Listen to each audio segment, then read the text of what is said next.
వేలాది మంది ప్రాణాలను కాపాడిన అమ్మవారి గుడి ఇది శ్రీ ఉజ్జయిన్ మహాంకాళి దేవస్థానం సికింద్రాబాద్లో ఉన్న 190 సంవత్సరాల చరిత్ర గల ఒక హిస్టారిక్ ఆలయం. 1813లో ఈ ప్రాంతంలో కలరా మహమ్మారి వేలాది మందిని బలికొంది.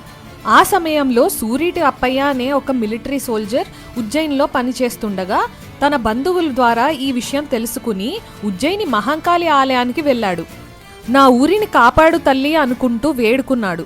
అమ్మవారి కృపతో మహమ్మారి తగ్గిపోయింది. వేలాది ప్రాణాలు నిలబడ్డాయి. తన మాట నిలబెట్టుకుంటూ 1815లో సూరిటి అప్పయ్య పూర్తిగా చెక్కతో ఒక విగ్రహాన్ని ప్రతిష్ఠించాడు. 1964లో రినోవేషన్ జరుగుతున్నప్పుడు పూర్తిగా మర్చిపోయిన ఒక పురాతన ఐడల్ దొరికింది. అదే మాణిక్యాలదేవి. పూజారులు దీన్ని దైవ సంకేతంగా భావించి వెంటనే మహంకాళి పక్కనే ఆమెకు స్థానం కల్పించారు. జూలై ఆగస్టు నెలల్లో జరిగే బోనాల జాతర ఇక్కడి ప్రాణం. తలపై బోనం మోసుకుంటూ వేలాది మంది మహిళలు నడిచొచ్చే దృశ్యం చూస్తే గుండె ఉప్పొంగిపోతుంది. రంగం ఘట్టంలో అమ్మవారు ఆవహించిన అమ్మాయి భవిష్యవాణి వినడానికి లక్షలాది మంది వస్తారు. అమ్మవారి గుడి చిన్నగా ఉన్నా కూడా డివైన్ ఎనర్జీ అనేది అసలు మాటల్లో చెప్పలేనండి.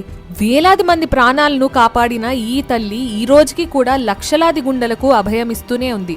ఇలాంటి కథలు వింటుంటేనే మన తెలంగాణ మట్టిలో ఎంత భక్తి దాగుందో అనిపిస్తుంది కదా.